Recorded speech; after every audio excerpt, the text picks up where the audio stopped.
Welcome. Tonight's story focuses on the man who commanded the terrifying secret police apparatus of Hitler's state, the Gestapo. The mere mention of this security service was enough to make hearts drop in fear. The figure at the center of this darkness is Heinrich Müller. The trenches of the First World War often forged the most important men of the Second World War. Despite his young age, not exceeding 17 years old, Heinrich Müller served during World War I. His initial service was as a specialized mechanic dedicated to the maintenance of aircraft. At that time, aviation was still a relatively new weapon, having existed for only about 10 years. Müller's career quickly progressed from mechanic to pilot, and he witnessed aerial battles on the Western Front in northeast France during 1918, the final year of the war. His fundamental duty was reconnaissance, scouting locations that would subsequently be targeted by German artillery. The war concluded, and Müller was decorated for his bravery, receiving the Iron Cross. He was also awarded the Bavarian Military Merit Cross for his service. Importantly, Müller was discharged from service without harboring the bitterness toward the war's conclusion that was characteristic of many former officers. This very bitterness became the distinguishing feature of the former officers who later joined Adolf Hitler's National Socialist German Workers' Party. Following the end of World War I, Müller joined the Freikorps, or Free Corps. These were German paramilitary forces composed of volunteers in Prussia. The role of these corps acted as a substitute for the German army, which had been disbanded and limited in size. Their primary mission was to combat the advancing communist tide, which was often coming from the direction of Poland. Müller, like the overwhelming majority in Germany, harbored a deep fear of communist expansion within the country. Germany was an industrious nation teeming with workers, many of whom were suffering and thus easily susceptible to the communist movement. The rise of leftist movements in Germany intensified after the success of the Bolshevik Revolution in Russia in 1917, which established a communist state based on the ideas of the German philosopher Karl Marx. The Freikorps played a very crucial role in confronting communist activities, spreading in large numbers throughout 1919 and 1920. Müller was among these corps and fought to crush a communist rebellion that had seized power in Munich, declaring it a communist republic in 1919. Müller's experience in the Freikorps, combined with his father's history as a former police officer, facilitated his entry into the police force. He rose to a senior position in the political bureau of the Munich police. This was significant because Munich was the same city where the National Socialist German Workers' Party began its activities. In the early years of his career, Müller was essentially an opponent of Hitler and his far-right party. The Nazi Party primarily relied on veterans for recruiting members. By the early 1920s, the party began to swell in size, and its membership expanded. This culminated on November 8, 1923, when roughly 2,000 members, led by Adolf Hitler himself, attempted a coup. They tried to seize power in Munich and the Bavarian region, planning to march on Berlin to overthrow the central government. The German army crushed Hitler's coup in a single day, leading to extensive investigations in which Müller participated. Hitler was arrested, tried, and sentenced to 5 years in prison, though he served only 9 months. Müller continued his work as an officer in the Munich police. During his tenure, he studied the methods employed by Soviet police agencies, particularly the political police known as the OGPU. The OGPU was the predecessor of the first form of Soviet internal and external intelligence, initially called the NKVD, which eventually transformed into the notorious KGB. Müller mastered the surveillance techniques common in European police forces of the era. He learned how a state could monitor vast numbers of people to maintain authority and counter political opposition. This knowledge later became the intellectual and organizational foundation for Müller's work as the head of the 20th century's most infamous secret police organization. Throughout the 1920s and 1930s, Müller utilized these skills to monitor communist organizations in Bavaria. It appears that during this period, his personal hostility toward communists intensified. The Great Depression, beginning in 1929, caused a compounded economic crisis in Germany which had not yet fully recovered from the effects of World War I. This economic turmoil led to a sharp increase in the popularity of the most extremist political parties, especially the National Socialist German Workers' Party. This culminated in the ascension of Adolf Hitler to power in 1933. Up until this moment, Müller's political ideas did not align with those of the Nazi Party, despite sharing their hatred for communists. At that time, Müller was a member of the Bavarian People's Party. This was a conservative Catholic party that advocated for the independence of Bavaria. It was the most popular party in Bavaria and held power in the region when the Nazis seized control in Berlin. Müller advocated for resisting the Nazi efforts to overthrow the Bavarian People's Party, even if it required force. Germany, then and now, was a federal state where regions enjoyed significant autonomy, forming a federal union of self-governing territories. When Hitler's party, the National Socialist German Workers' Party, seized the reins of power in Bavaria, Müller was placed in a critical situation. It was expected that he would be removed from his post in the Munich police and placed on a blacklist as an opponent of the regime. Had this occurred, he would have remained an unknown figure, and history would never have recorded his name. However, a savior appeared, Reinhard Heydrich. Heydrich was the head of the Security Service, SD, established in 1931, and possessed an innate talent for discovering individuals with a similar brutal disposition. By 1933, the SD and the SS, led by Heydrich, began to take control of police agencies across Germany, starting in Munich. It was in Munich that Heydrich recognized Müller's extraordinary skills in monitoring large groups of people. Heydrich decided to take Müller under his wing instead of eliminating him, contrary to all expectations. Instead, Heydrich promoted him, and Müller became a chief inspector by the end of 1933.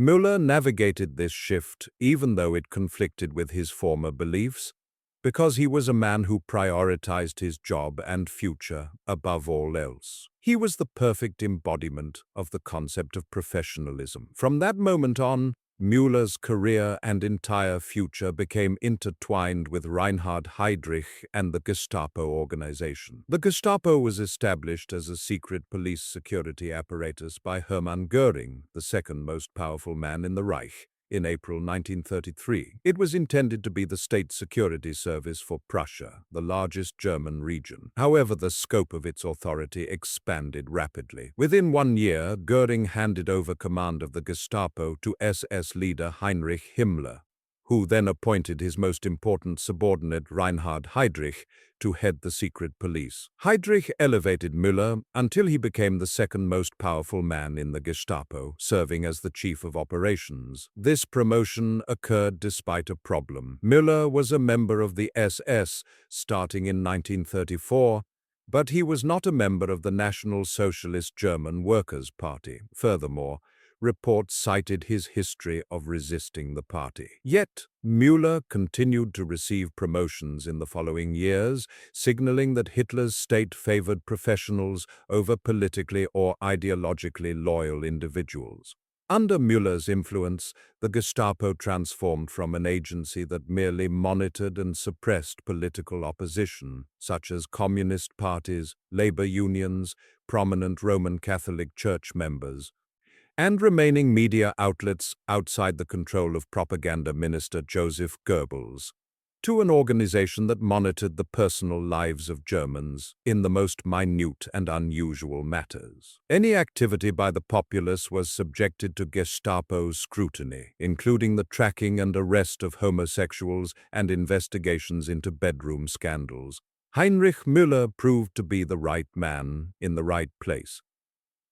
This was not only due to his extraordinary skills in organizing surveillance, but also because he was a man who worked day and night, taking no holidays. Müller was in an unhappy marriage and only returned home for a few hours of sleep before going back to work. He was hard-working, persistent, dedicated to his job, ambitious, and motivated solely by his self-interest. Above all, Müller was a precise, bureaucratic manager, a figure devoid of imagination and emotion. He was perfectly capable of running a massive surveillance operation against everyone because he viewed monitoring and espionage as a necessity for maintaining social discipline. Müller was willing to spend continuous hours, sometimes days, interrogating a single suspect under torture until their will was broken and they confessed. Müller played a significant role in the internal power struggle that arose when Germany began to violate the Treaty of Versailles, the treaty that ended WWII and restricted German rearmament. There was internal resistance to the idea of violating the treaty and building a strong German army.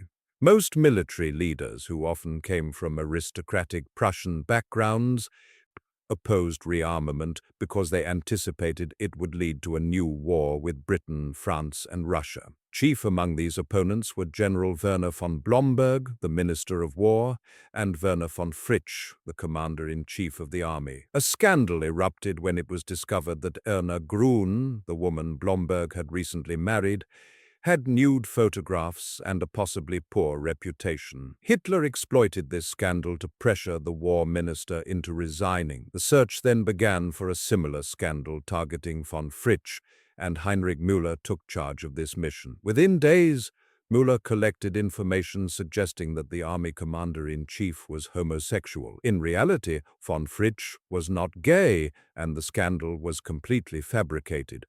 The reports alleging homosexuality actually concerned another officer named Achim von Fritsch, a cavalry commander. However, the insinuations and other reports suggesting that von Fritsch was attempting a coup were sufficient to compel his resignation in February 1938.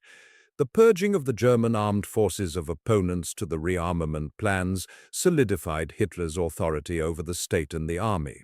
This allowed Hitler to accelerate rearmament at an incredible pace and pursue a more aggressive foreign policy. This policy led to the deployment of the German army into the Rhineland, which was meant to remain demilitarized, the annexation of Austria in 1938, the invasion of the Sudetenland in Czechoslovakia, the alliance with Hungary, and finally, in September 1939, the step that ignited World War II, the invasion of Poland. In the summer of 1939, Germany did not anticipate that its invasion of Poland would lead France and Britain to declare war on it. Europe generally believed that World War I was the war to end all wars. Hitler and his men thought that if they made German intervention in Poland appear justified or legitimate, the invasion might not provoke the major powers, thereby preventing them from entering the war against Germany. This would grant Germany more time to arm and prepare. Consequently, Germany decided to manufacture a pretext for invading Poland. The responsibility for this fabrication fell upon three individuals: Heinrich Himmler, Reinhard Heydrich, and Heinrich Müller. The plan was named Operation Himmler. Müller personally took prisoners from the horrific Dachau concentration camp. He dressed them in Polish military uniforms, killed them, and placed their bodies near a radio station on the Polish border. A story was then circulated that the dead were Polish soldiers killed during their attack on the station. This event occurred on August 31st. The very next day, Germany launched its devastating invasion of Poland. Operation Himmler greatly benefited Müller, coming at an opportune time with the start of the war. As the war began, Germany moved to unify its security agencies under a single umbrella organization called the Reich Security Main Office, RSHA. Heydrich was appointed to head the RSHA, leaving the position of Gestapo chief vacant. Müller replaced Heydrich as the head of the Gestapo. It was at this time that he finally joined the National Socialist German Workers' Party, and his contribution to justifying the invasion of Poland served as a point in his favor. Müller was promoted to a senior position in the SS, becoming one of the most vital figures in the German security apparatus, subordinate only to Heydrich and Himmler. Throughout the war years, from the autumn of 1939 until the conclusion in 1945, Müller's role was to detect and suppress any opposition to the Hitler regime. Following the swift invasion of Poland, Germany adopted an increasingly aggressive stance. In the spring of 1940, it invaded Denmark and Norway, followed by the Low Countries and then France. Within 6 weeks, all of Western Europe came under Hitler's control. By early 1941, Hitler assisted his Italian ally, Benito Mussolini, in invading the Balkans, and in the summer of the same year, he launched the invasion of the Soviet Union. As Germany expanded, the scope of Müller's authority and activities also widened. Although domestic operations in Germany remained his primary focus, Müller supervised initiatives for the forced resettlement of Polish Jews into isolated areas, or ghettos, in cities such as Warsaw. In this context, he dealt with Adolf Eichmann, who was managing the RSHA central office in Vienna. Eichmann was the originator of the idea of settling European Jews on the isolated island of Madagascar in East Africa. This plan was actually underway, but the course of the war halted it. Germany abandoned the idea in late 1941, after it became clear that they could not control the Suez Canal, which was under British control, rendering the route for mass deportation unavailable. Müller played a role in what became known as the final solution to the Jewish question. He participated in the Wannsee Conference on January 20, 1942, where the final solution was agreed upon. From that conference until the end of the war, Müller was a direct party to the systematic elimination of Jews in Germany and the territories occupied by Germany. In 1943, Müller was ordered to travel to Italy to pressure Benito Mussolini's government to increase the number of Italian Jews being transported to concentration camps in the north and northwest. While he cannot be considered the sole decision-maker in the matter of ethnic cleansing, he was certainly one of the most important executive officers involved. Before his trip to Italy in the summer of 1942, Müller was sent to Czechoslovakia to take overall charge of the investigations there. At that time, Heydrich was the acting temporary governor of the occupied territory and had already established his reputation as a butcher, ruling Czechoslovakia with an iron fist. Consequently, he was placed on the assassination lists of the Czech resistance, which was supported by Britain. On May 27, 1942, Heydrich was indeed subjected to an assassination attempt and died a week later. He was the first high-ranking Nazi official to be assassinated throughout World War II. Müller was immediately transferred to Prague to lead the investigation. Within weeks, he successfully liquidated Heydrich's killers and launched a campaign of retribution across Czechoslovakia. This campaign resulted in the deaths of approximately 5,000 people and the arrest of over 13,000. Entire villages were destroyed as a form of collective punishment for Heydrich's assassination. However, Heydrich's death was professionally advantageous for Müller. Ernst Kaltenbrunner was promoted to director of the RSHA in January 1943. And during his tenure, Müller was granted significantly wider authority than he had held under Heydrich. From 1943 to 1945, Müller's work was primarily concentrated on eliminating conspiracies against the Hitler regime, whether originating within the armed forces or from elements of civil society. These 2 years represented a season of prosperity for such conspiracies. The shift in the war's momentum had begun with the German failure to seize Stalingrad in 1942. German forces had stalled at the gates of Leningrad, Moscow, and Stalingrad in the winter of 1941. Left with insufficient supplies and poor military decisions, leading to massive casualties. Following the failure at Stalingrad, The Soviets launched their massive offensive to liberate Ukraine and Belarus in 1943. Furthermore, German and Italian forces were expelled from North Africa in early 1943. Finally, the Allies landed at Normandy, opening a Western front against Germany in the summer of 1944. All these defeats magnified the anti-Hitler sentiment within the armed forces. Suppressing these conspiracies sometimes required the execution of thousands, as occurred after the attempted coup of July 20, 1944. This incident, widely known as Operation Valkyrie, involved hundreds of important army leaders. As we know, Germany was ultimately defeated. The fates of Hitler and his men varied. Some were killed, others took their own lives, and some were brought to trial. But Müller vanished. He evaporated. His disappearance remains one of the most enduring mysteries of World War II. Where did he go? No one knows. Investigations concluded that he was killed just hours after Germany's surrender in 1945. These investigations suggest his body was buried in a mass grave along with 2,500 other individuals. Documents support this possibility, indicating that Allied investigators at the time found Müller's body dressed in his SS uniform and carrying an identification card with his name. However, it remains uncertain whether this was truly his body or if the finding was part of a cover-up to facilitate his escape.